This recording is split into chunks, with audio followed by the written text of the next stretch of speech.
તો રથયાત્રા પહેલા અમદાવાદમાં વાજતે ગાજતે જળયાત્રાનો પ્રારંભ થઈ ચૂક્યો છે। મોટી સંખ્યામાં ભક્તો જળયાત્રામાં જોડાયા છે। દ્રશ્યો પણ આપણે દેખાડી રહ્યા છીએ। એક તરફ અહીં જ્યારે ભૂદરના આરેથી જે જળ લેવામાં આવશે જોઈ શકાય છે કે ગૃહ રાજ્યમંત્રી હર્ષ સંઘવી આ સાથે જ પૂર્વ નાયબ મુખ્યમંત્રી નીતિન પટેલ છે, દિલીપ દાસજી કે જેઓ પૂજા વિધિ કરાવી રહ્યા છે। જગન્નાથ મંદિરેથી આ શોભાયાત્રા નીકળી અને સાબરમતી નદીના સોમનાથના ભૂદરના આરે પહોંચી છે। અહીંથી જળ એકત્રિત કરવામાં આવશે અને અહીંથી જ 108 કળશ ભરી અને ભગવાન જગન્નાથજીની જળાભિષેક કરવામાં આવશે। હાલ આ પૂજા જે ચાલી રહી છે, જે દ્રશ્યો અમે આપને દેખાડી રહ્યા છીએ, સાબરમતી નદીના કિનારે ભૂદરના સોમનાથ ભૂદરના આરેથી હાલ આ 108 કળશમાં પાણી ભરવામાં આવશે। ત્યારબાદ ભગવાનનું જળાભિષેક થશે। વધુ વિગતો મેળવીએ સંવાદદાતા કુશાંક સોની અત્યારે આપણી સાથે જોડાઈ ચૂક્યા છે। કુશાંક, દ્રશ્યોમાં પણ જોવા મળી રહ્યું છે, અત્યારે પૂજા વિધિ થઈ રહી છે। બિલકુલ, અત્યારે નદીની પૂજા છે તે ગૃહ રાજ્યમંત્રી હર્ષ સંઘવી અને નાયબ મુખ્યમંત્રી નીતિન પટેલ દ્વારા કરવામાં આવી રહી છે।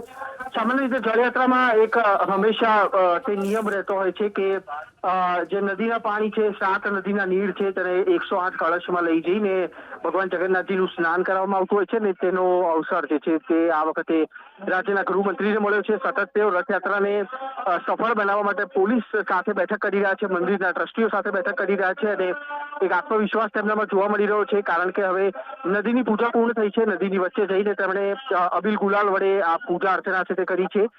જે બાદ હવે નદીના નીર છે જે 108 કળશમાં ભરવામાં આવશે। સાધુ સંતો મહંતો છે તે તેને ફરી એક વખત મંદિરે લઈ જશે અને હવે આરતી કરવામાં આવશે। ગણતરીના લોકો આ બોટમાં અંદર સવાર જોવા મળી રહ્યા છે, કારણ કે સાવચેતીનું પણ ધ્યાન રાખવામાં આવ્યું છે અને તેવા જ સમયમાં આ તમામ ભાજપના ધારાસભ્યો અને ગૃહ રાજ્યમંત્રી છે તે નદીની પૂજા કરી રહ્યા છે। તે બાદ પવિત્ર જળને લઈ જઈ અને ભગવાન જગન્નાથજીને સ્નાન કરાવવામાં આવશે અને તે બાદ મહાઆરતીનું આયોજન કરવામાં આવશે। રથયાત્રા પહેલાના 15 દિવસ પહેલા જે જળયાત્રા યોજાતી હોય છે અને તેમાં જ આ એક મહત્વ રહેતું હોય છે કે નદી જે હંમેશા ભારતીય સંસ્કૃતિમાં એક પવિત્રતાનું ઉદાહરણ જોવા મળ્યું છે અને તેની કોઈ પણ સારા કાર્યો પહેલા પૂજા અર્ચના કરવામાં આવતી હોય છે। આ જળ સીધું ભગવાનને ચડશે, ત્યારે ગૃહ રાજ્યમંત્રી અત્યારે નદીની પૂજા અર્ચના કરવા માટે પહોંચ્યા છે અને તેઓ મહાપૂજા પણ સોમનાથ ભૂદરના આરે તેઓ કરતા જોવા મળ્યા।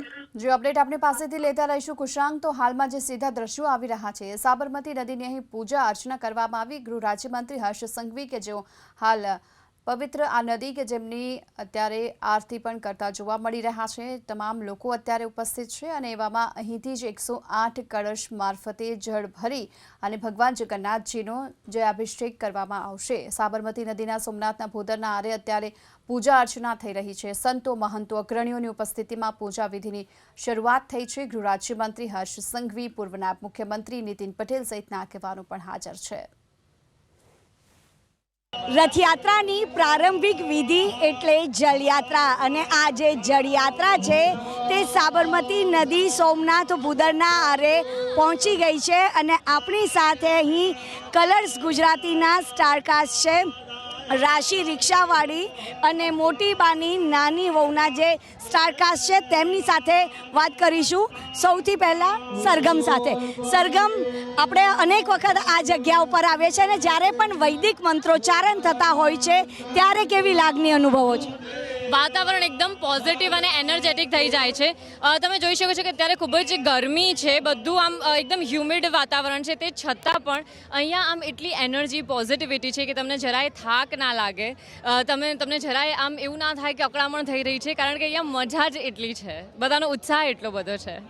તમામ લોકોનો ઉત્સાહ અહીંયા આગળ જોવા મળે છે અને અહીંયા આગળ વિધિવત રીતે ગંગા પૂજન કરવામાં આવે છે। એવું કહેવાય છે કે દેશની સમસ્ત નદીઓનું આહ્વાન અહીંયાથી કરવામાં આવે છે। યસ, એક બહુ ડિવાઇન ફોર્સ છે અહીંયા। આજે તમને જોવા મળશે કે બધા જ લોકો એક ભક્તિભાવથી અહીંયા આવી ગયા છે અને દેશની અને આપણે ગુજરાતની સૌથી મોટી નદી સાબરમતી અહીંયા છે અને અહીંયા તમે જોઈ શકો છો કે બધા જ એટલા ઉત્સાહથી કૃષ્ણ ભક્તિ સાથે અહીંયા આવી રહ્યા છે અને એ લોકોને એટલો બધો ઉત્સાહ આવી ગયો છે કે આજે તો બતાવી દઉં છે કે ભગવાનની ભક્તિ શું હોય છે। તો તમામ લોકો કૃષ્ણ ભક્તિમાં લીન જોવા મળે છે। હવે તમે અહીંયા આગળ હોવ એટલે કૃષ્ણના ભજન તો હોય જ હોય, તો કૃષ્ણ ભક્તિ કરીને ભગવાન શ્રી કૃષ્ણને કઈ રીતે રીઝવશો? સો પહેલાં તો આપણા બધાનું તો વેકેશન પૂરું થઈ ગયું, આપણી સ્કૂલો ચાલુ થઈ ગઈ, હવે ભગવાનનું વેકેશન ચાલુ થાય છે. તો 15 દિવસ હવે ભગવાન એમના મામાને ત્યાં લાડ લડાવશે, ત્યાં મજા કરશે, બહુ સરસ સરસ બધું ખાશે. તો 15 દિવસ ભગવાનને આપણે ફ્રી કરી દઈએ થોડા. અને બીજી વસ્તુ કે હું તો ત્રીજી વાર અહીંયા આવી રહ્યો છું, સો મને તો બહુ જ મજા આવી રહી છે. એટલે હું એક્સાઇટેડ હોઉં છું કે ભાઈ ક્યારે હવે જલયાત્રા આવે, ક્યારે રથયાત્રા આવે. So yes I am so much excited.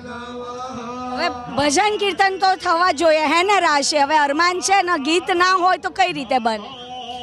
Okay, ગઈ નાખીએ. દ્વારિકાનો નાથ મારો રાજા રણ છોડ છે, એને મને માયા લગાડી રે. દ્વારિકાનો નાથ મારો રાજા રણ છોડ છે, એને મને માયા લગાડી રે. તો ભગવાનની માયા છે એવી અદ્ભુત હોય છે કે લોકો મનમોહિત થઈ જતા હોય છે. અરે, અને મારા માટે તો ફર્સ્ટ ટાઈમ હું અહીંયા આવી રહી છું, તો બહુ જ અલૌકિક જે એક એક્સપિરિયન્સ કહેવાય એવો એક્સપિરિયન્સ થઈ રહ્યું છે.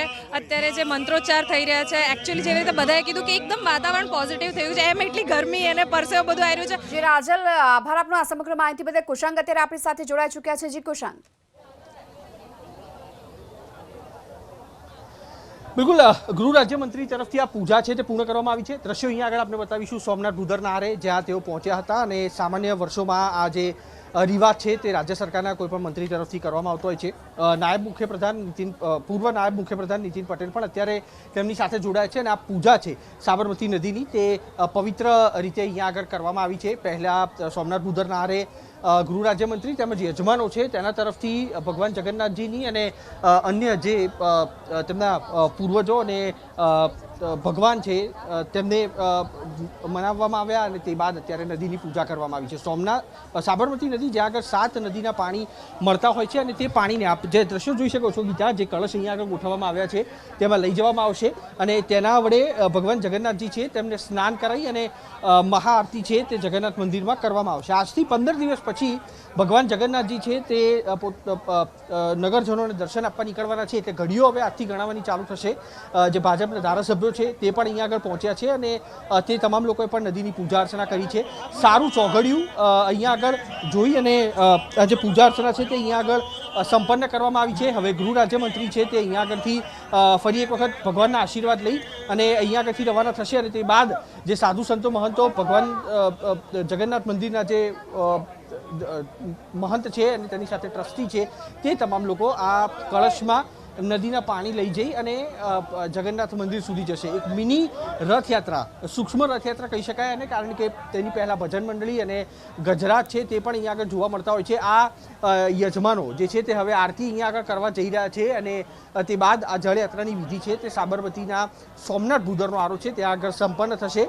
તો ઘડીઓ હવે જળયાત્રાની કે જે અહીંયા આગળ 15 દિવસ બાદ જળયાત્રા, માફ કરશો, રથયાત્રા અમદાવાદ શહેરમાં નીકળવાની છે. તેની પહેલાં આની વિધિ જળયાત્રા જે અત્યારે પૂર્ણ થઈ છે, અને ગૃહ રાજ્યમંત્રીએ સાબરમતી નદીમાં જઈ અને નદીની પૂજા અર્ચના કરી અને તેની આરતી પણ ઉતારી. ગીતા.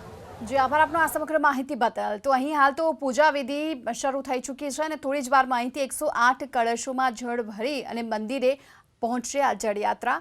જળયાત્રા જે રથયાત્રા પહેલાં અતિ મહત્વની ગણવામાં આવે છે, અને આ જળયાત્રામાં પણ વાજતે ગાજતે શરણાઈ, ઢોલ નગારાના તાલ સાથે તમામ લોકો જોડાયા છે. મહિલાઓ પણ માથે કળશ લઈ આ જ કળશમાં પાણી ભરી અને ભગવાન જગન્નાથજીનો જળાભિષેક જ્યાં કરવામાં આવશે. આ સાથોસાથ બીજા દ્રશ્યો પણ જે પ્રમાણે આપણે જોયા કે ગૃહ રાજ્યમંત્રી હર્ષ સંઘવી, પૂર્વ નાયબ મુખ્યમંત્રી નીતિન પટેલ પણ અહીં પહોંચ્યા હતા, અને તેમણે પણ સાબરમતી નદીના કિનારે પૂજા વિધિ કરી હતી. દિલીપદાસજી મહારાજે અને આ સાથે અન્ય સાધુ સંતોએ આ પૂજા વિધિ અહીં સંપન્ન કરાવી છે. અને ત્યારબાદ અહીંથી હવે આ જળયાત્રા છે પરત ફરશે નિજ મંદિરે, અને અહીં ભગવાન જગન્નાથજીનો જળાભિષેક કરવામાં આવશે. જોકે રથયાત્રા પૂર્વે અતિ મહત્વની છે આ જળયાત્રા, અને ભગવાન જગન્નાથજીની 147મી રથયાત્રા જ્યારે નીકળવાની છે અષાઢ સુદ બીજના દિવસે, એટલે કે આ વખતે 7 જુલાઈએ, અને એ પહેલાં આ જળયાત્રા નીકળી છે. ભગવાન જગન્નાથજીના મંદિરથી વાજતે ગાજતે તમામ લોકો સાથે આ જળયાત્રા નીકળી સોમનાથ ભૂદરના આરે પહોંચી છે. પૂજા વિધિ અહીં સંપન્ન કરવામાં આવી છે. સંતો, મહંતો, અગ્રણીઓની ઉપસ્થિતિમાં ગંગા પૂજન કરાયું. આ સાથોસાથ આરતી પણ કરાઈ. અને ગંગા પૂજન બાદ આજ સાબરમતી નદીના જળમાંથી કુલ 108 કળશમાં જળ ભરી અને મંદિરમાં લાવવામાં આવશે અને આ જ જળથી ભગવાન જગન્નાથજીની પૂજન વિધિ કરવામાં આવશે, જળાભિષેક કરવામાં આવશે. સીધા દ્રશ્યો જે સોમનાથ ભૂદરના આરેથી અત્યારે જોઈ શકાય છે. આરતી કરવામાં આવી રહી છે. પૂજા વિધિ સંપન્ન થઈ ચૂકી છે અને હવે આરતી શરૂ થઈ ચૂકી છે. અહીં પૂજા વિધિ બાદ હવે જળયાત્રા છે તે નિજ મંદિર ખાતે પહોંચશે અને એવું પણ કહેવાય છે કે જે જળયાત્રા છે એ રથયાત્રાની મિની રથયાત્રા પણ કહેવાય છે, કારણ કે આ જળયાત્રામાં ગજરાજો પણ હોય છે, ભજન મંડળીઓ પણ હોય છે. આ સાથોસાથ તમામ લોકો પણ, સાધુ સંતો પણ જોડાય છે અને વાજતે ગાજતે આ જળયાત્રા છે તે આજે નીકળી છે અને આ જળયાત્રામાં ભગવાન જગન્નાથજી, ભાઈ બલરામ અને બહેન સુભદ્રાજીનો આજે જળાભિષેક પણ કરવામાં આવશે.